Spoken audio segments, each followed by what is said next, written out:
오늘 여러분하고 훑어볼 작품은 안톤 체흐의 갈매기라는 작품입니다. 갈매기의 줄거리를 보고 간단하게 분석도 해볼게요. 저의 영상의 첫 부분은 늘 그렇듯 작가에 관해서 간단한 소개를 하겠습니다. 안톤 체흐는 러시아 작가죠. 안톤 체흐 희곡은 입시 지정 희곡으로 가장 많이 나오는 희곡이기 때문에 거의 입시생의 필독서라고 할 수 있어요. 특히 안톤 체흐의 4대 장막, 벚꽃동산, 세자매, 갈매기, 바니아저씨, 이 4대 장막은 연기 입시를 준비하는 학생이라면 무조건적으로 읽어야만 하는 희곡이기도 하고요. 이 줄거리 그리고 사실주의라는 게 무엇인지 간략하게 정도는 알고 계셔야 된다는 거 잊지 마세요. 네, 안톤 체흐는 작가란 객관적인 사실의 증인이 되어야 한다라고 주장하는 인물이었습니다. 현실에서 일어날 수 있을 법한 일, 그리고 경험할 수 있을 법한 일을 무대에서 다뤄줘야 된다라고 생각하는 작가였어요. 그의 작품은 인간의 단면적인 모습, 그리고 아주 일상적인 모습을 무대에서 관객이 볼 수 있게끔 해주죠. 특히 안톤 체흐 작품의 특징은 19세기 이전까지 나타난 낭만주의, 귀족주의를 비판하고요. 노동과 경제적 자본 사이의 모순에 첨예화되는 일상적인 삶을 직시합니다. 이것이 그의 희곡에 드러나는 사실주의 특징이에요. 이제 안톤 체흐 갈매기에 대해서 줄거리를 훑어보도록 하죠. 갈매기는 총 4막으로 구성되어 있습니다. 그렇다 보니 1막, 2막, 3막, 4막 나눠서 줄거리에 대해 간략하게 소개해드리도록 할게요. 1막에선 젊었을 때 유명한 여자 배우였던 아르까지나와 그녀의 연인 뜨레고린이 아르까지나가 살고 있는 고향으로 오게 되면서 시작합니다. 이 고향은 조용한 호숫가가 있는 시골 마을이에요. 그리고 이날 아르까지나의 아들인 뜨레플레프가 사랑하는 니나를 여배우로 세워서 공연을 하는 날이었습니다. 이 공연장에 초대받은 아르까지나는 뜨레플레프의 공연을 보다가 중간에 회방을 놓게 되죠. 뜨레플레프는 굉장히 모욕을 느끼면서 도중에 공연을 중단하고 맙니다. 그렇게 어머니 아르까지나에 의해서 공연은 중단됩니다. 니나는 떠나고 뜨레플레프는 좌절하고 울고 말죠. 이렇게 1막이 끝이 납니다. 2막에서 니나는 존경하는 아르까지나와 뜨레고린이 마을에 왔다라는 사실에 굉장히 설레하고 있습니다. 반면 뜨레플레프는 자신의 공연이 그렇게 망쳐졌다라는 사실에 갈매기를 총으로 쏘아 죽이고 니나 발 아래로 갖다 놓죠. 난 오늘 갈매기를 쏘아 죽이는 바보 같은 짓을 저질렀습니다. 이것을 당신 발 아래 바칩니다. 머지않아 나도 이렇게 되고 말 테니까요. 뜨레플레프는 자신을 바라보는 니나의 눈빛이 차갑게 변한 걸 알아채고 그 자리에서 도망갑니다. 그리고 그 자리는 다시 뜨리고린이 채우죠. 그러나 뜨리고린은 어쩔 수 없는 천상 작가였어요. 마침 뜨레플레프가 놓고 간 죽은 갈매기를 보고 그리고 순수한 연인 니나를 보면서 또 다른 영감이 떠오르죠. 그리고 이 니나와 뜨레고린에 관한 이야기를 글로 한번 써볼까 하는 생각을 갖습니다. 그렇게 두 사람에게 흥미로움을 느낀 뜨레고린. 이때 아르까지나가 뜨레고린을 찾아옵니다. 이렇게 2막이 끝이 나요. 3막에서는 뜨레플레프가 머리를 붕대로 칭칭 감고 있습니다. 어머니조차 자신을 믿어주지 않고 유일하게 평생을 사랑해온 연인 니나가 자신이 아니라 뜨레고린을 향한 사랑이라는 것을 알게 됐을 땐 더 이상 의지할 곳도 갈 곳도 없었겠죠. 그렇게 자살 시도를 하고 나서 뜨레플레프는 아르까지나 품에 안겨 위로받습니다. 하지만 그것도 잠시. 아르까지나는 뜨레플레프보다도 철이 없는 여성이었어요. 역시나 뜨레플레프가 원하는 만큼의 위로는 해주지 않죠. 니나의 마음은 이미 뜨레고린한테 향해 있다라는 걸 안 마샤. 뜨레플레프가 니나를 어려서부터 좋아했던 것처럼 마샤 역시 어려서부터 뜨레플레프를 사랑해온 여자입니다. 그에게 고백을 하려고 했지만 뜨레플레프는 니나를 사랑하는 마음이 너무 컸죠. 자존감도 낮고 사랑을 갈구하는 방법을 몰랐던 마샤는 결국 자신이 좋다는 메드베젠코와 결혼을 하기로 결심합니다. 며칠이 지나고 아르까지나와 뜨리고린은 이제 마을을 떠날 날이 오게 됩니다. 뜨리고린이 떠난다라는 사실을 알고 니나가 뜨리고린을 찾아오죠. 니나는 자신도 이 마을을 떠나 모스크바로 가서 여배우가 되리라 결심합니다. 그리고 이 말에 뜨리고리는 그럼 우리 모스크바에서 다시 만나요 라며 약속하죠. 두 사람은 그렇게 아주 진한 키스를 합니다. 이렇게 모든 사랑이 다 엇갈리게 되죠. 사막은 2년 뒤의 일로 시작됩니다. 2년이 지난 뒤는 차가운 겨울입니다. 뜨리고린과 니나가 떠난 지 2년이라는 시간이 흘렀죠. 그렇게 두 사람은 동거를 했다라는 소문이 들리기도 했습니다. 하지만 2년 뒤 뜨레플레프 집에 찾아온 뜨리고리는 아르까지나와 함께 있어요. 어머니를 맞지 않고 계속해서 소설을 집필하던 뜨리플레프 방에 니나가 찾아 들어옵니다. 니나는 2년 전의 그 순수한 여인의 모습은 아니었습니다. 헛소리를 되뇌이고 2년 전의 일을 되뇌이며 시간 개념 자체를 잃어버린 니나의 모습은 정신 분열을 앓고 있는 여인으로 변해버린 거죠. 뜨레플레프는 니나에게 이 영지에서 함께 살자고 제안하지만 이미 니나는 뜨레고린만 향해 있습니다. 내가 디딘 땅에 키스를 하다니 나 같은 건 때려 죽여도 시원찮을 텐데요. 전 갈매기예요. 아니, 여배우야, 여배우. 이렇게 니나는 자신이 갈매기인지 여배우인지 누군지조차 헷갈릴 정도로 정신찬란에 시달리고 있었습니다. 그 와중에도 끝까지 뜨레고리만 찾고 있는 니나를 보고 뜨레플레프는 더 이상 살아갈 희망을 찾지 못하게 되죠. 그렇게 니나가 자리에서 떠나고 뜨레플레프는 혼자 조용히 자신의 생을 마감하며 총으로 쏴 죽습니다.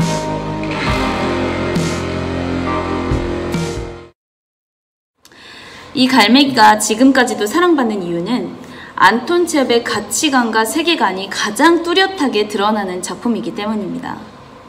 안톤 체홉이 한 말 중에 인간은 가질 수 없는 것과 가지고 싶은 것, 이 두 가지를 열망하면서 평생을 살아간다 라고 말했습니다. 우리는 여기서 니나, 뜨레플레프, 뜨리고린, 또 마샤, 이 네 인물을 통해서 우리 인생을 좀 반추해 볼 수 있지 않을까 싶어요. 네.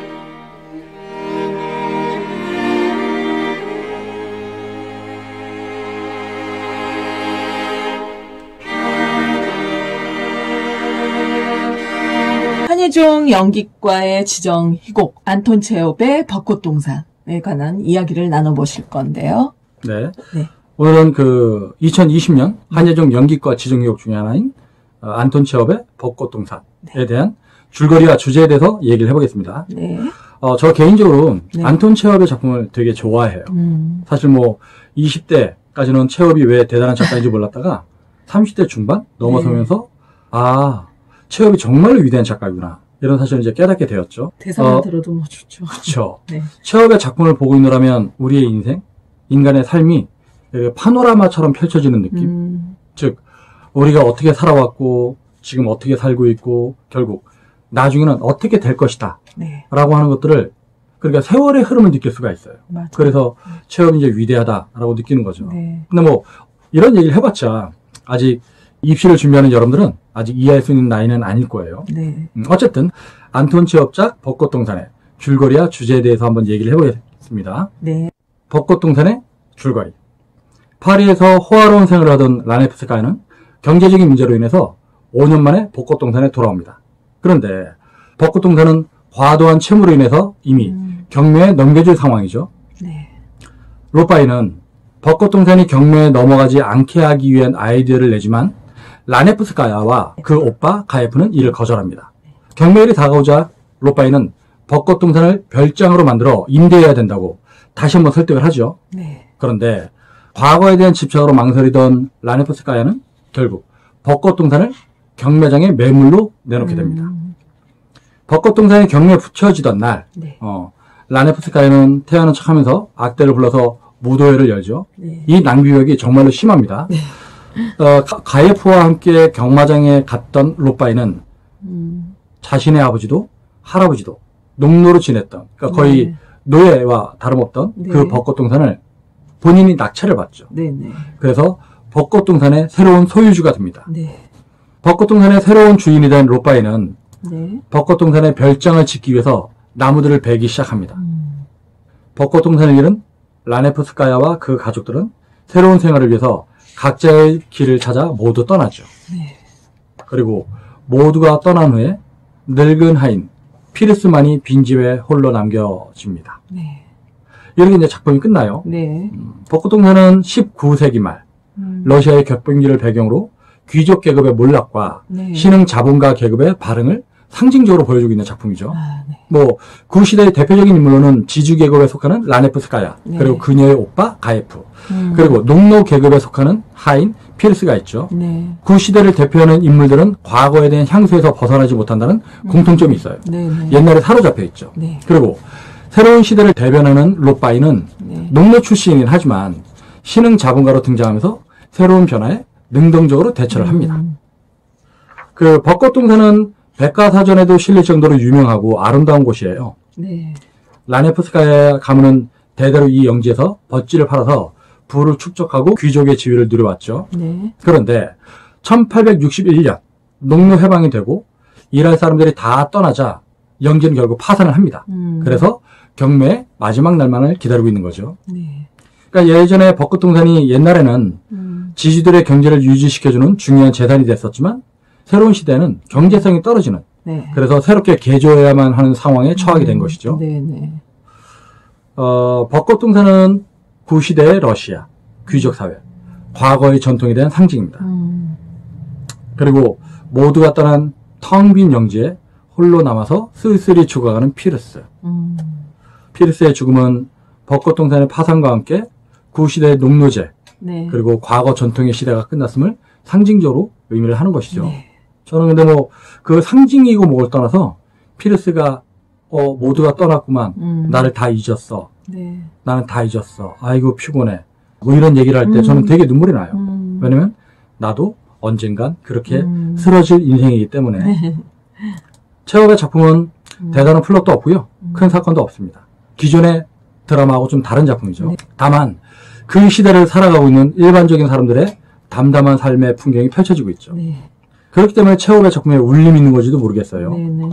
체홉의 작품을 보고 있다면 보면 우리가 살아온 인생, 그리고 살아가야 될 인생의 풍경이 파노라마처럼 펼쳐지니까요. 네. 그리고 벚꽃동산은 그 중에 인간의 삶이 무엇인지를 다시 한번 되돌아보게끔 하는 뛰어난 작품이죠. 네. 체홉의 희곡은 단조롭고 지루하고 정적이라는 평가를 받아요. 체홉은 그런 얘기를 하죠. 희곡이 사람들이 밥 먹고 날씨 얘기하고 카드놀이하는 모습을 담아내야 된다. 그 이유는 작가가 그러한 내용을 원하기 때문이 아니라 우리 실생활에서 그런 일들이 벌어지고 있기 때문이다. 네. 무대 위에서의 삶은 정말로 그대로여야 되고 인물들 역시 그대로여야 된다. 네. 절대로 과장해서는 안 된다라고 주장을 했죠. 네. 그렇기 때문에 체홉은 사실주의의 대표적인 작가라고 하는 거죠. 체홉은 벚꽃동산을 통해서 러시아 귀족사회가 몰락하던 혼돈의 시절, 기존의 가치들이 붕괴되어가던 시대에 벼랑 끝을 살아가는 사람들에 대한 얘기를 했습니다. 네. 벚꽃동산의 주제는 러시아 귀족사회의 몰락과 신흥 자본가 계급의 발흥이라고도 할 수 있고요. 도도한 세월의 흐름과 시대의 변화 속에서 어떻게든 살아가고자 하는 인간의 모습이라고도 할 수 있겠네요. 네네. 근데 뭐 제가 누누이 주장하지만 주제라는 건 연극의 주제라고 하는 건 여러분들이 그 시곡을 어떻게 읽었느냐에 따라서 달라지는 것이기 때문에 네. 저는 이제 뭐 그렇다고 판단을 하는 겁니다. 그리고 여러분들이 어쨌든 체홉의 작품에서 역할에 접근할 때 주의해야 될 점이 있어요. 네. 체홉의 작품 속에 등장하는 인물들은 어떤 정형화된 캐릭터가 아니에요. 정말로 살아있는 인간. 네. 캐릭터가 아니라 정말로 그 인물. 네. 그 자체니까요. 네. 그러니까 우리가 살아가는 모습, 일상적인 인간의 모습을 굉장히 섬세하게 담아내고 있기 때문에 연기를 할 때도 그렇게 살아있는 인물이 되게끔 그렇게 연기를 해야 된다는 거죠. 자, 오늘은 안톤 체홉의 벚꽃동산의 줄거리와 주제에 대해서 알아봤습니다.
1860년 러시아의 남부의 항구 도시 타간로크에서 태어난 안톤 체호프의 할아버지는 해방된 농노였다고 합니다.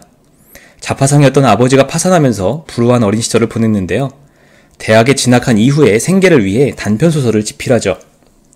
의사이기도 했던 그는 많은 사회 공헌 활동을 했던 것으로도 유명한 사람이었습니다. 작가로서 안톤 체호프는 인간 생활을 객관적으로 묘사하는 단편소설들을 많이 남겼는데요. 그렇기 때문에 단편작가로서 체호프가 차지하는 위상은 상당히 높습니다. 말년에는 훌륭한 희곡 작품들을 집필하기도 했죠. 그는 평생 지병이었던 폐결핵의 악화로 사망했습니다. 체호프가 남긴 수많은 단편소설들 중 유명한 작품이 바로 오늘 소개해드릴 귀여운 여인입니다. 이 작품은 1899년에 가정이란 이름의 잡지에 발표되었는데요. 톨스토이마저도 극찬을 아끼지 않은 작품이었죠. 올렌카라는 한 여자의 삶을 상당히 짧은 분량으로 소개하고 있는 이 작품을 통해 독자들은 여러 가지 생각을 하게 됩니다. 담백하게 묘사하고 있기 때문에 별 얘기가 없는 것 같으면서도 많은 부분을 담고 있는 특이한 느낌을 주는 소설이기도 하죠. 개인적으로는 재미있게 읽은 소설이었습니다. 그래서 앞으로도 종종 소개해드릴 안톤 체호프의 단편 소설들 중 첫 작품으로 이 작품을 고르게 되었습니다. 그럼 지금부터 귀여운 여인을 함께 읽어보시겠습니다. 이 작품에 등장하는 주요 인물들을 소개하겠습니다. 이 소설의 주인공은 올렌카라는 이름의 여자입니다. 기구한 운명의 그녀는 2명의 남편과 1명의 애인을 두는데요. 첫 번째 남편은 쿠킨이란 이름의 극장주이고 두 번째 남편은 바실리란 이름의 창고 운영자입니다. 두 남편과 연달아 사별하는 올렌카는 자기 집에서 하숙을 하는 스미르닌이라는 수의사와 사랑에 빠지기도 하는데요. 그에게는 샤샤라는 이름의 아들이 있습니다. 이들이 이 작품의 주요 등장인물들입니다. 이 작품의 주요 줄거리를 소개하도록 하겠습니다. 이 소설의 주인공인 올렌카는 노천극장 티볼리의 극단주인 쿠킨이란 남자를 알게 되는데 불운하게도 그의 사업은 잘 풀리지 않습니다. 올렌카는 누군가를 사랑하지 않으면 살기 어려운 스타일이었고 그녀는 쿠킨을 사랑하게 되어 그와 결혼하게 되죠. 올렌카는 결혼 후에 쿠킨의 사무실에서 행정 업무를 봐주며 지내는데요. 그녀는 남편의 의견에 완전히 동조해 다른 사람들에게 연극과 사업에 대한 자신들의 생각을 전하기도 합니다. 그녀는 배우들과도 잘 지내서 배우들은 그녀를 귀여운 여인이라고 부를 정도였죠. 어느 날 남편 쿠킨은 신인 배우를 찾기 위해 모스크바로 떠나는데 얼마 후 쿠킨이 모스크바에서 돌연사했다는 비보를 받게 됩니다. 남편의 장례를 치르고 나서도 한동안 올렌카는 비탄에 잠겨서 살아가고 있었는데 바실리란 이름의 목재창고 관리인을 만나 사랑에 빠지죠. 얼마 되지 않아 두 사람은 결혼하고 그녀는 과거에 쿠킨에게 그랬듯이 바실레의 목재창고에 나가 그의 일을 돕습니다. 올렌카는 바실레의 생각과 감정에 동조하여 그의 의견을 자기 생각처럼 받아들이고 그들은 집과 직장밖에 모르는 부지런한 생활을 이어나가죠.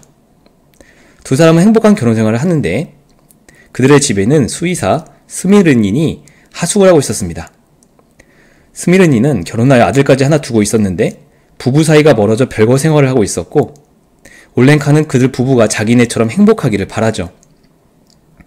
올렌카와 바실레의 결혼 생활이 6년째 되던 어느 날 바실리는 감기에 걸려 병석에 눕고 얼마 가지 않아 사망하면서 올렌카는 다시 과부가 되고 맙니다. 그녀는 바실레 장례 이후 거의 외출을 하지 않았지만 그녀가 하숙을 주고 있는 스미르닌과 가까워졌고 그 사실은 주변 사람들이 다 알 정도였죠. 올렌카는 어느새 스미르닌의 생각과 감정을 자기 생각인 것처럼 여기고 그의 의견을 사람들에게 이야기하고 다닙니다. 유부남인 스미르닌과 올렌카의 기묘하지만 행복했던 동거 생활은 스미르닌이 소속된 부대가 멀리 이동하게 되어 그가 떠나면서 끝나게 되죠. 올렌카는 스미르닌이 떠난 이후로 마치 머리와 가슴이 텅 빈 사람처럼 지냈고 어떤 것도 그녀를 즐겁게 하지 못합니다. 시간이 흘러 어느 여름날 스미르닌이 불현듯 찾아오는데 그는 자신이 아내와 화해했다며 이곳에 자리를 잡아야겠다고 하죠. 올렌카는 단지 그를 다시 본 기쁨에 자기 집에 다시 하숙을 하라고 권하고 스미르닌과 아내 그리고 그들의 아들 샤샤가 하숙을 시작합니다. 올렌카의 애정은 온통 샤샤에게로 옮겨가고 부모조차 제대로 돌보지 않는 샤샤를 마치 친아들처럼 여기며 보살피죠. 샤샤의 어머니는 먼 도시로 떠난 후 돌아오지 않았고 아버지 스미르닌은 며칠씩 집을 비우며 샤샤에게 관심을 기울이지 않았던 겁니다. 올렌카는 샤샤가 학교에 다녀와서 하는 이야기들을 여과 없이 받아들이고 그대로 다른 사람들에게 옮기기 바빴습니다.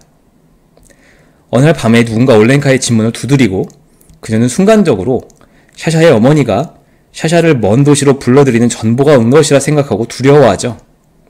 하지만 알고 보니 문을 두드린 사람은 밤 늦게까지 클럽에서 놀고 들어오는 스미르닌이었고 올렌카는 안심하며 다시 잠자리에 듭니다.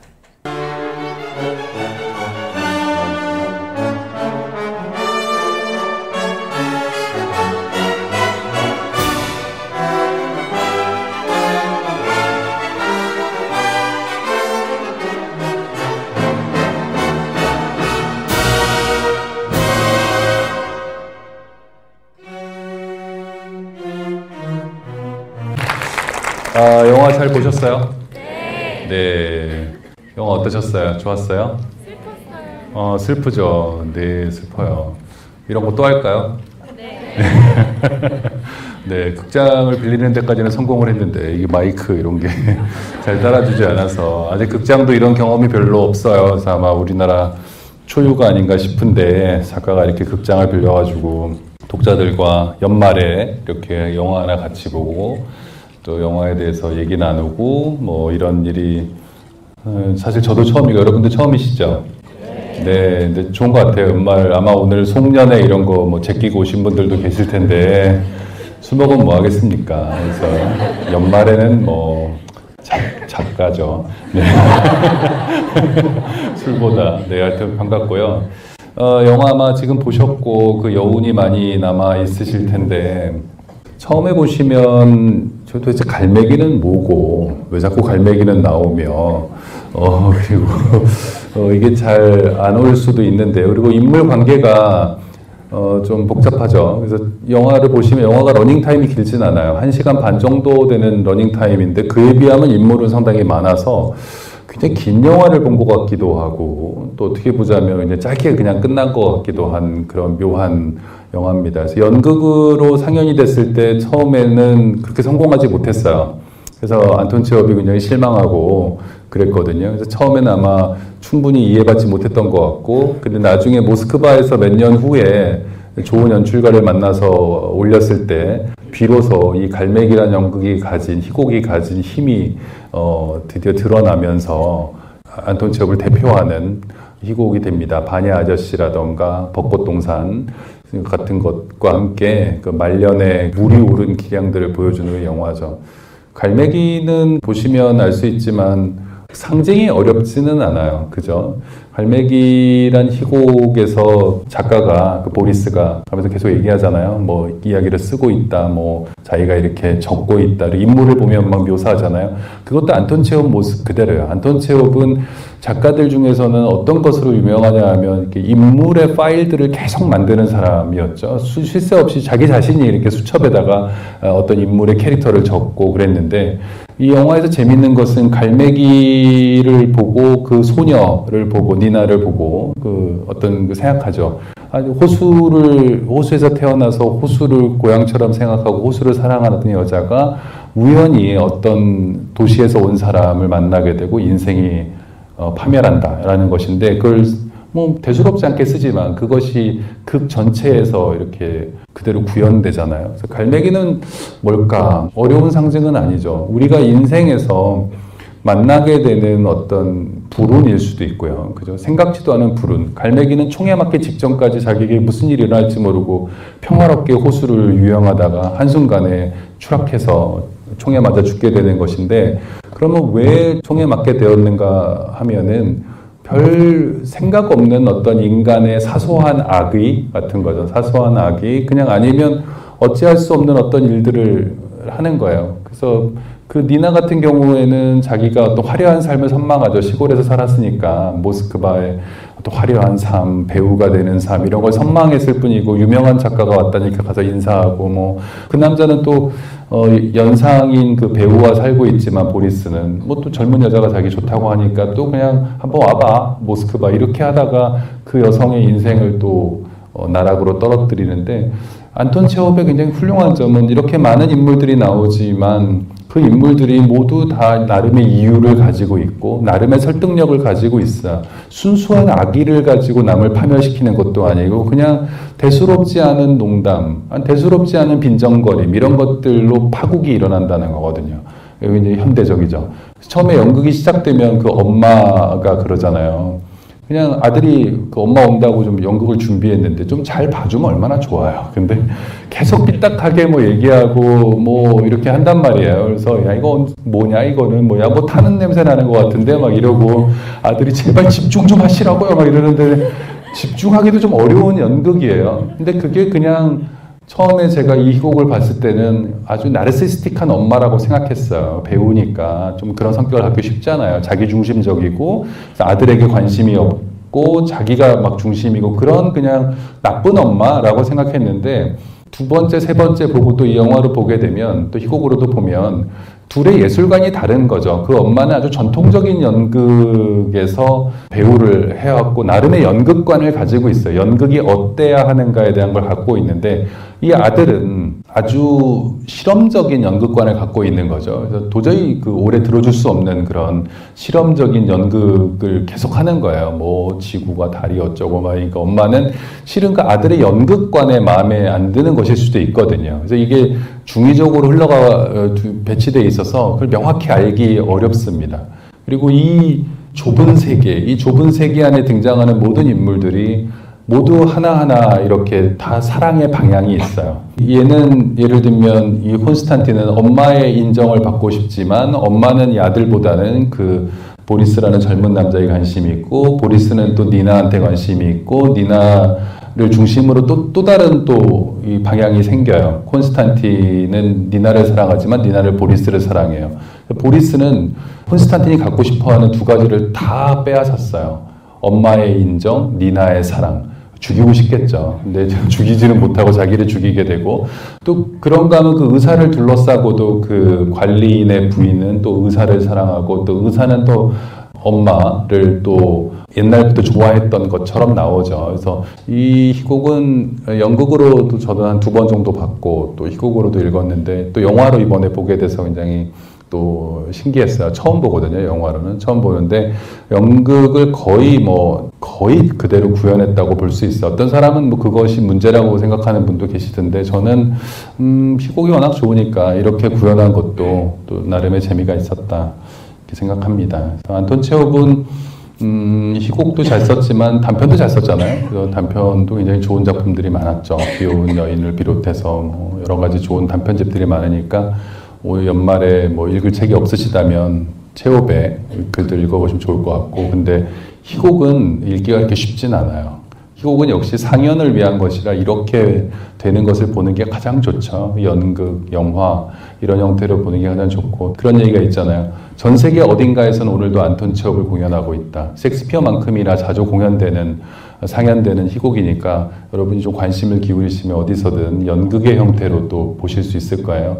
야심적인 연출가들이 특히 갈매기에 많이 뛰어들었어요. 인물들이 아주 잊지 못할 인물들이잖아요. 하나하나 집에 여러분들 오늘 가시면 생각이 많이 날 거예요. 특히 그 아네트 베닝이 연기했던 엄마 압권이지 않습니까? 그래서 누가 더 젊어 보이냐 아직도 그런 거에 막 집착하고 그래서 연령대도 그 연극 희곡에서는 40대 초반 정도로 나와요. 그래서 그때는 이미 그 정도면 충분히 늙었다고 봤는데 평균 연령이 올라가면서 훨씬 이제 60대 정도로 올라간 것으로 세팅을 했지만 역시 그 희곡에서 나왔던 그 엄마의 캐릭터를 정말 잘 연기하고 있죠. 너무나 유명한 희곡이기 때문에 이거 찍는데 뭐 20일인가 뉴욕 북부에서 다 찍었다고 그러죠. 한 번에 그냥 20일 만에 촬영을 다 끝냈다고 들었는데 아마 듣는 순간 모두가 다 알았을 거예요. 제대로 연기 교육을 받은 배우라면 갈매기를 영화로 만들 거고 당신은 이번에 콘스탄틴 역을 맡아달라고 했으면 바로 그 역을 바로 이해하고 아마 영화 현장에 가서 그것들을 할 수 있었을 거예요. 근데 저는 갈매기를 볼 때마다 슬픈데 그 슬픔은 그런 거죠. 아마 아까 어떤 분들이 슬프다고 말씀하셨는데 이 슬픔이 어디서 오는가를 굉장히 탐구해 볼 필요가 있어요. 안톤 체홉은 이것을 여러분이 책을 보시면 코미디라고 써놨거든요. 코미디라고 써놔서 읽는 분들이 이제 당황하세요. 되게 슬프잖아요. 슬프고 특히 그 마지막에 그 찾아와가지고 니나가 막 그러고 있을 때 아직도 자기 보리스를 사랑한다고 그러고 있을 때 이 바보야 막 이런 얘기 해주고 싶은데 어쨌든 이런 비극들 영화에는 분명히 나오지 않지만 콘스탄틴은 총으로 자살하죠. 희곡에는 분명히 나옵니다. 자살하고 의사가 와서 콘스탄틴이 자살했으니까 바로 가자라고 얘기하고 엄마를 모시고 떠나라 이렇게 얘기를 하거든요. 그 보리스 보고 뭐 그런 얘기 죽었다는 게 분명하게 나오는데 영화에서는 그렇게까지 분명하게 나오지는 않지만 어쨌든 간에 누군가가 죽었고 니나의 인생은 불쌍해졌고 불행해졌고 막 이런 것인데 왜 코미디라고 했느냐 또 역시 흥미로운 부분입니다. 그래서 안톤 체홉은 코미디와 비극에 대해서 고대 그리스적인 구분법을 갖고 있었던 것 같아요. 그래서 비극이 되려면 한 인간의 사소한 실수 때문에 거대한 재앙이 빚어져야 되고요. 그리고 그 재앙은 신분이 높은 사람들, 고귀한 사람들이 추락하는 것으로 끝나게 되는 것이 보통 이거예요. 그래서 작년인가 나왔던 예를 들면 뭐 맨체스터 바이 더 씨 같은 영화가 전형적인 비극입니다. 그래서 사소한 실수로 집에 불이 나서 아이들이 전부 죽어버린 그런 일을 겪고 살아야 되는 그 아버지 이런 사람이 이제 전형적인 그리스 비극이죠. 사소한 실수, 결함 때문에 큰 일이 벌어져야 되는데 코미디는 그렇지 않거든요. 그래서 이 영화에서 보시면 인물들의 어떤 실수라는 것은 없어요. 어떤 실수를 저지르진 않아요. 아무도. 그냥 계속해서 얘는 얘를 사랑하고 얘는 얘를 사랑하고 얘는 얘를 사랑하는 전형적인 몰리엘의 희극 같은 거죠. 그래서 마치 사랑 소동처럼 보여요. 이 사람은 이 사람을 사랑하고 이 사람은 이 사람을 사랑하고 막 보여주죠. 그런데 읽고 났을 때 너무너무 이 인생이 도대체 뭔가 왜 인간의 운명에 우주는 관심이 없고 인간들은 왜 자기가 원치 않는 어떤 일을 당해야 하는가 그냥 즐겁게 살고 싶었을 뿐인데 이런 슬픔을 우리에게 안겨다 주잖아요. 근데 안톤 체홉은 이런 슬픔을 준다고 해서 비극은 아니라고 생각했고 이것들은 기본적으로 코미디라는 거예요. 인간의 어떤 우스꽝스러운 면들이 드러난다라고 봤던 거예요. 그래서 그러면서도 안톤 체홉이 가진 어떤 작가적 야심 같은 것들이 보이는데 그것은 전형적인 비극으로 비극을 쓰지 않더라도 나는 사람들을 인생에 대한 깊은 슬픔에 빠지게 할 수 있다. 이렇게 작가들이 품을 수 있는 야심이고 특히 작가적 기량이 이제 물 위에 올랐을 때 그렇게 생각할 수 있어요. 근데 초연을 했을 때는 안톤 체홉은 굉장히 마음에 안 들어 했어요.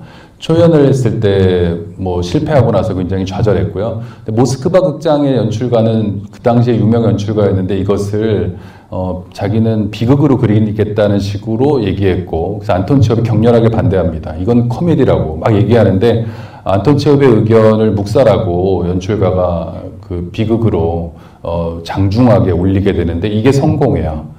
그런 걸 보면 원작자의 말을 꼭 들어서는 안 되는 게 아닌가 이런 생각도 좀 들고 나중에 성공한 뒤에는 뭐 체홉도 좋아해요. 근데 그래서 하지만 작가가 그런 야심을 품을 수는 있어요. 근데 작가가 품은 야심은 결국 자기 독자와 관객들을 통해서 완성되는 것이거든요. 근데 독자와 관객들이 이것을 아무리 작가가 코미디라고 써놔도 물론 전형적인 코미디의 형식을 띠고 있지만 그걸 받아들이지 않는다면 그것도 안 되는 거거든요. 그래서 이 작품은 아주 특이한 작품이에요. 그래서 작가는 코미디를 쓰려고 했지만 굉장히 사람들은 비극적으로 느끼고 전형적인 비극은 아니지만 더 큰 슬픔을 우리에게 안겨주면서 인생에 대한 어떤 통찰을 안겨주는 작품이 됐어요. 그래서 이런 것도 이 작품이 갖고 있는 굉장히 애매하면서 독특한 위치가 아닌가. 이게 단박에 어떤 것들이 잡히진 않겠지만 한 인생이라는 것이 가진 이 악의 그러니까 악이라고 할 수는 없어요. 무심한 거죠. 우리 운명에 무심해요. 얘가 어떻게 되든 알 수 없어요.